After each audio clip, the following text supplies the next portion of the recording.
Let's explain your cash flow chaos super simply in this video so you can actually do something about it. Now, before we start, it makes sense to explain what cash flow chaos is, because cash flow chaos often only occurs when three specific things are taking place. So those three specific things, the first one is when you have some form of a crack in your cash flow machine, right? So your cash flow machine for you right now might be your job, your place of employment, it might be your business, your place of work, it might be an inheritance you've received. Your cash flow machine can be anything, right? But whatever your cash flow machine is, i.e. your source of income, if you have a crack in that cash flow machine, you're going to, over time, experience what we call cash flow chaos. So one of the ways that you can have a problem in your cash flow machine is if your cash flow machine has a crack, okay? Now, the second way you can have a problem in your cash flow machine is if you have confusion. Now, by confusion, what I mean is if you are someone who thinks something is something when actually it's something else. Okay, so imagine if you have a job and they pay you once a month and you think your job is secure. Okay, and I say that because I used to think my job was secure. Okay, but I benefited from the fact that when I was 11 years old, my mum was made redundant from a job she worked in a bank. And the reason why I benefited is because I was 11 when my mum was made redundant, but she had worked for this bank in central London from before I was alive. She'd worked in that bank for around 15 years. So when someone you love, who's older than you, way more mature than you, a parent to you, someone you have admiration for, tells you that they've lost their source of income, they've lost their source of cash flow because, or from something that they've been doing before you even existed, that leaves a strong mark in your mind. And it left a strong mark in my mind. It helped me realize at the time that what I thought was safe or secure wasn't necessarily always going to be safe or secure. So fast forward to when I worked in many of the jobs I had as a teacher, as a secondary and A-level math teacher, as a teacher trainer, advanced skills teacher, teaching teachers how to teach, in all of the different vernaculars I was in, even when I worked in my first full-time job as an estate agent, at the back of my mind, although I felt my jobs were secure, I always had in my mind the story of what happened to my mum, which made me always remember, even after 15 years, you know, there are organizations out there, let me not say all organizations, but there are organizations out there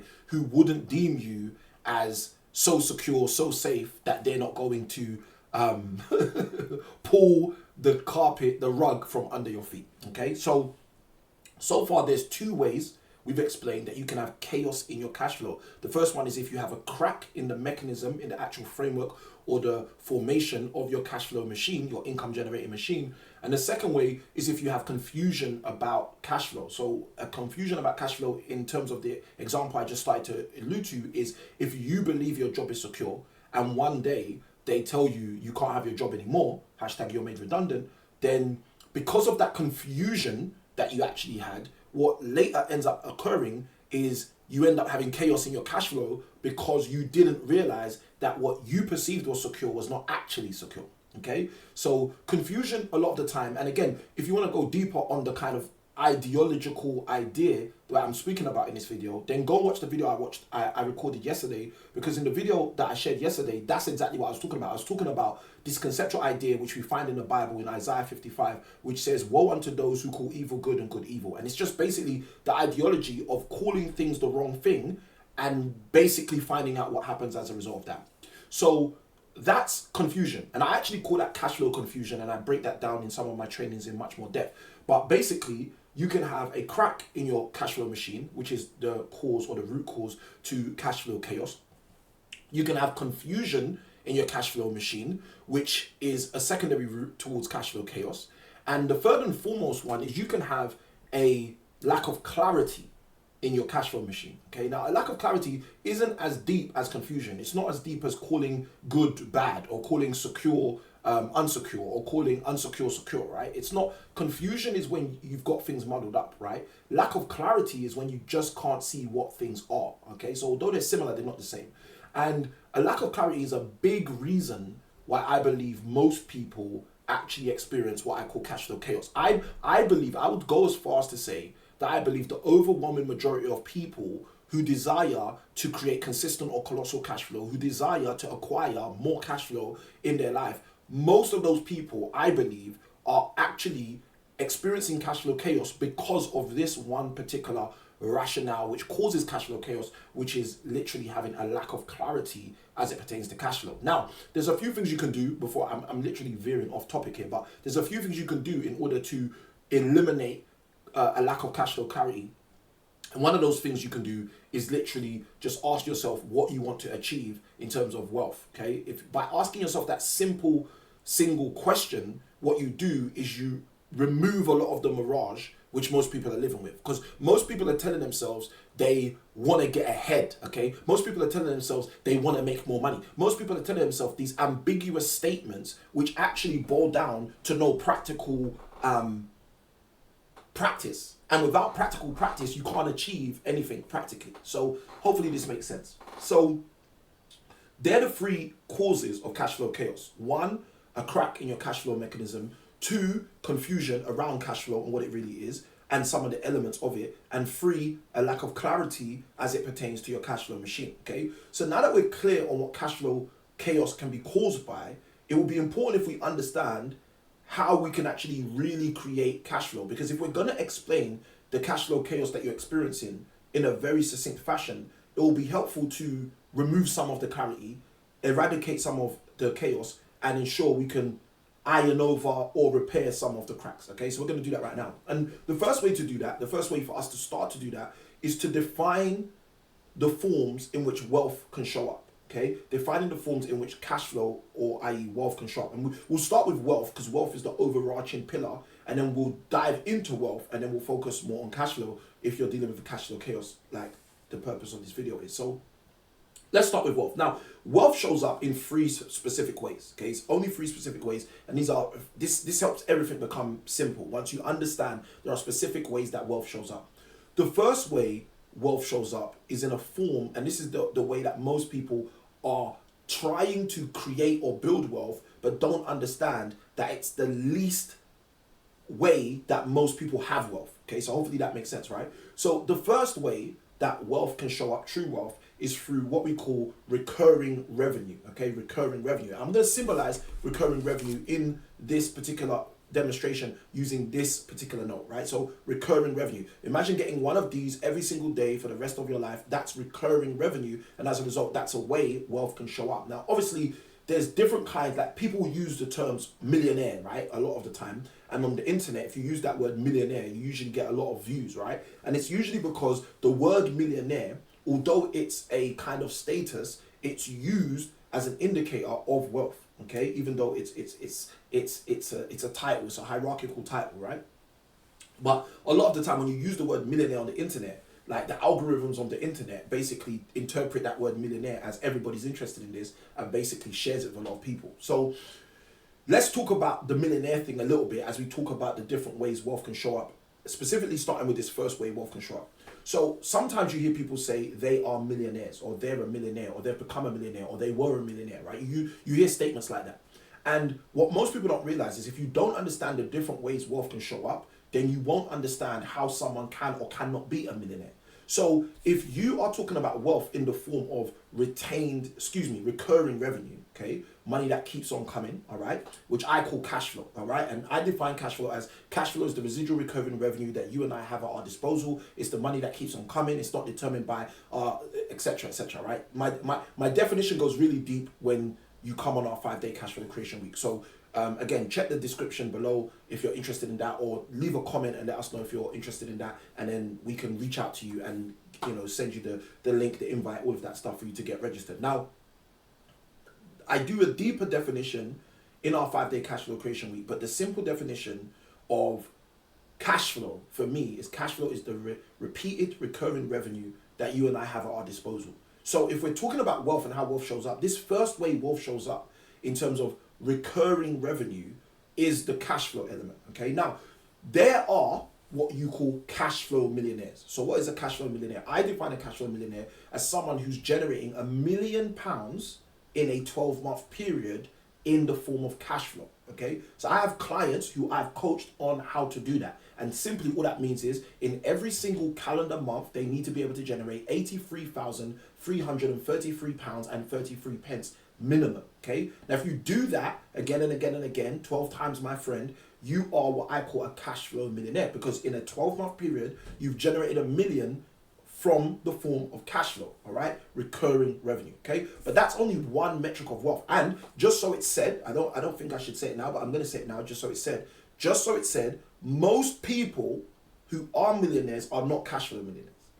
Okay, that is it's very powerful, pertinent, but interesting to say that most people, if you go and look at studies, specifically the Millionaire Next Door book, written by Stanley and Danko, Dr. Stanley and Danko, like you will see those two authors, those two doctors, when they wrote that book, this is one of the concepts you can pick up from what they're talking about. Okay, creating £83,333 and 33 pence every single month is not the way most people who are millionaires are actually millionaires. Okay, now if you are a cash flow millionaire, congratulations, well done to you. You are literally like the 1% of the 1%, right? And I'm making up that statistic. You're not the 1% of the 1%. But what I'm saying is you are the minority in the minority of millionaires, because most millionaires do not generate cash flow millions year in, year out. Okay, some do, but most don't. Okay, now that's the first one, recurring revenue. The second one is received revenue. Okay, and I'm going to use this $100 bill to represent what I'm talking about here. This is received revenue. Okay, now why do I use the $100 bill? Well, typically received revenue is money you receive for the sale of like a product. Okay, so received revenue can be you buy a house, let's say for £500,000, you wait whatever 5-10 years, or you live in it for 5-10 years, then you sell the house because the market's done amazing things for £1.5 million. Obviously, the £500,000 is kind of your money back, and then the £1 million pre-tax, so you will pay tax on that, or capital gains tax on that, depend on your structure anyway. But the £1 million can make you open or enter the door of now being a millionaire, but you're a millionaire from received revenue. Okay, now by received revenue, I usually define this as the word profit. Okay, and as Jim Rohn often has been quoted saying, profits are better than wages, and as Samuel Akinwin often says, only when they come in the right stages. Okay, so profits are better than wages, but only when they come in the right stages. And what happens with a lot of people is, especially being someone in the property field, I come across a lot of people who say they want to generate millions of pounds. And I'm like, okay, cool, how do you want to do it? And they're like, well, they want to go up north, they want to buy houses up north. And for those of you who are not in the UK, up north is the cities in the northern part of England. Okay, so we're talking Newcastle and the places around there. And people are like, I want to go up north, I want to buy houses, I want to do them up, so refurbish them, and then sell them for a profit. Okay, so if you want to buy houses or buy something, make it better and sell it. If you want to buy a house, refurbish it and sell it, you are building a profit-based business. Okay, and like Jim Rohn said, profits are better than wages, but like Samuel Akinwin says, only when it comes in the right stages. So the good thing about profit is received revenue. Okay, it's revenue that you receive. But here's the poor thing about received revenue: you will never ever ever make another pound from that product that you sold again. Okay, and the reason why is because if you have a house that you buy for $500,000, you stay in it for 15 years, you sell it for 1.5 million, and you make your 500,000 back, and now you've made $1 million. You may be classified as a millionaire, okay, because you have $1 million in cash, pre-tax, whatever, right? However, you can't sell that house again a second time, a third time, a fourth time, a fifth time, a sixth time. And this is one of the reasons why digital products had become extremely valuable and famous in roughly around the year 2005, 2006, 2007. Like that whole early 2000s to the 2020s, like even now, right? Digital products are extremely valuable to people that create them, make them, or sell them, because of the fact that once you sell it, you can sell it again. It's sort of like music, okay? So back in the day, and again, this is kind of telling my age, back in the day, we used to listen to music on records, okay? Then we started listening to music on cassette tapes. Then we started listening to music on CDs, okay? And with all three of those formats, there was a physical piece of hardware, i.e. the record, i.e. the cassette tape, i.e. the CD. This physical thing had to be created and duplicated in order for you to have the music played, okay? Then we went to the MP3, and that was a format of file. And the good thing is now it became digital, or what we call vaporware. So because the music was now a digital file, that music can move faster, that music can be sold faster, and that music could make people wealthier faster, okay? And that's all all of those examples I gave you are all using what we call received revenue, otherwise known as a profit. So another way to be wealthy is through means of received revenue. And just so you know, a lot more people are wealthy with £1 million, £2 million, £4 million, £8.9 million of received revenue than they are of recurring revenue. Okay, the example I gave a moment ago. And it's important to understand this because if you want to eradicate cash flow chaos, you have to eliminate cash flow lack of clarity, or lack of clarity as it pertains to cash flow. And in order to eradicate the lack of clarity, you have to be super clear on what cash flow is, how it works, what wealth is, how it works, so that you can make it work for you. Okay? So yeah, if this is valuable, someone hit that like button, smash that like button, so I know that this is valuable to you. And feel free to leave a comment and let me know your thoughts. If I'm saying something that you disagree with or you agree with, you can even hit the dislike button if this is something you dislike. All right, just let me know your thoughts on this. Right. So wealth shows up typically in 3 different ways. The first one is through recurring revenue. The second one is through received revenue. Now the third one is actually the most millionaires in the world actually fall into this category, right? And I'm using this, and I know it's a bit weird because you're going to say, oh, but Samuel, that's monopoly money. Yes, a lot of it, right? Because I just want to show you that a lot of the time when you're building wealth, if you're building wealth with recurring revenue, you might have what we consider as the smallest amount of money coming to you on a regular basis, all right? But, you know, that stacks up, just adding that, right? If you're doing received revenue, it might look like you're making the most money, okay? But again, remember what I shared as the caveat. You're only making that money once, typically, and as a result of only making that money once or in an isolated fashion, it doesn't matter that this is $100 bills, which is equivalent to like £77, because after 7 days of receiving these, I may still be under in terms of revenue of this, but after day 8, I'm over, okay? And I'm using days as an example because I said, you know, imagine receiving one of these every day. But if you extrapolate that idea, someone can wait 15 years, sell their house, make $1 million, okay, received revenue, and someone else can just generate £3,000 every single month, every single year, okay? And then you can calculate which position you want to be in, right? Because there are different ways of having wealth, right? But the third one is very important. The third one is what I call retained revenue, okay? Now, what's retained revenue? And I'm using monopoly money, not because it's not real. I'm using monopoly money because I can now stack a whole bunch of these, right? There's so much. I don't know how much money is in a monopoly money pack. I assume it's way over 2,000 because typically there's way more than 400 or 500, right?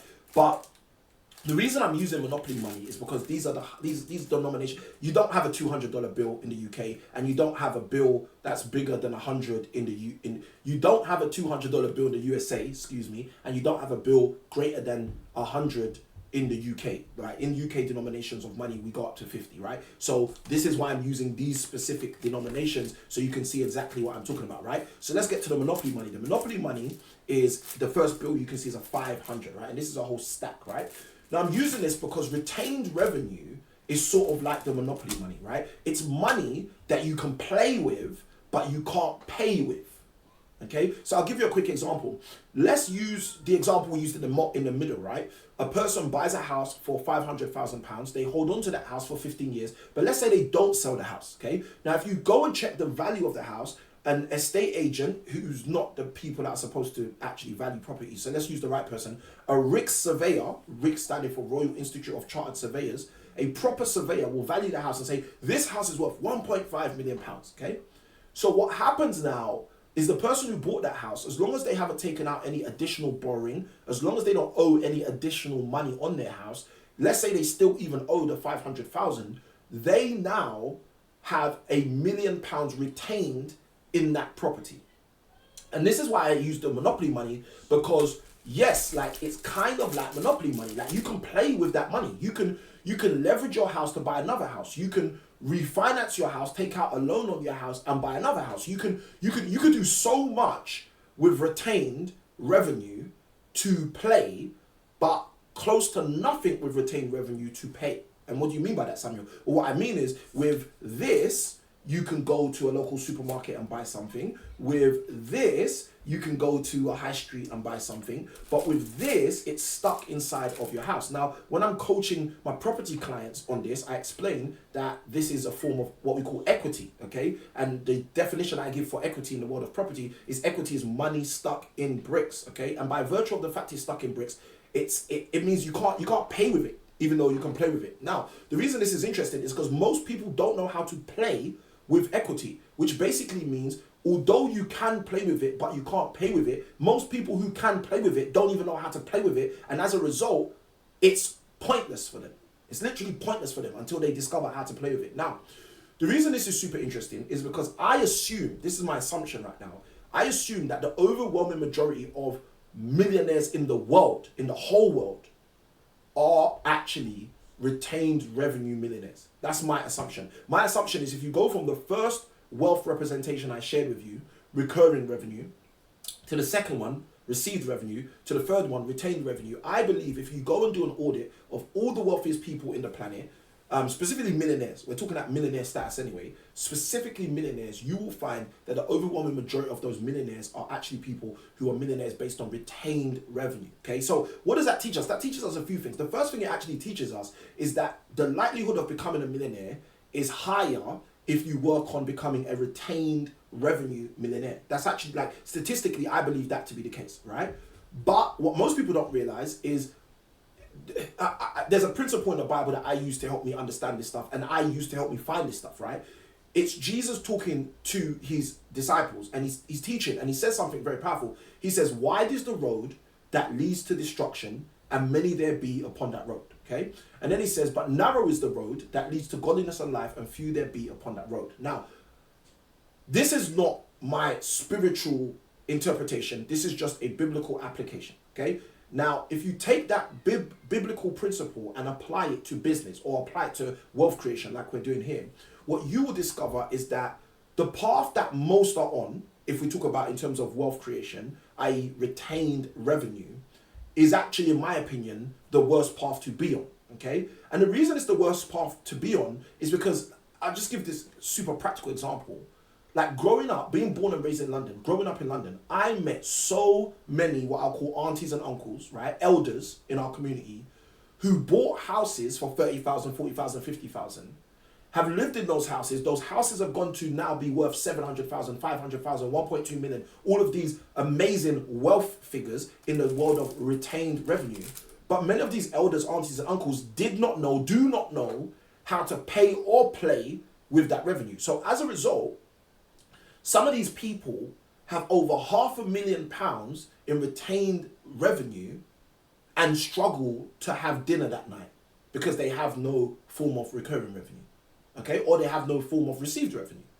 And this really used to hurt me growing up, because growing up and seeing this and recognizing this used to make me think, why? Like, why is this the case? Now, mind you, I celebrated my 18th birthday in a prison, and fast forward a year ahead of that, I was working at the age of 19 full-time as an estate agent. So I'm working in a place where I'm seeing landlords, property owners, okay, tenants, buyers, right? I'm seeing this whole landscape of the property market, and I'm realizing, why don't these people know? Like, why don't these people know, right? That was kind of like the plight on my mind. Like, why don't they know? Why don't they know how to pay? Why don't they know how to play? And obviously at the time, I didn't understand this to the degree I understand it now. I didn't have the language, the linguistics for this. I didn't have the learning about this, and I couldn't obviously offer them any leverage at the age of 19. But fast forward, like, the game has changed. But the reason I'm sharing all this is because now that you understand the three types of wealth you can have, and now you understand that the wide road to the path most people are on might not be the best one, a question you might have is, well, then in that case, Samuel, what is actually the best path to be on in order for me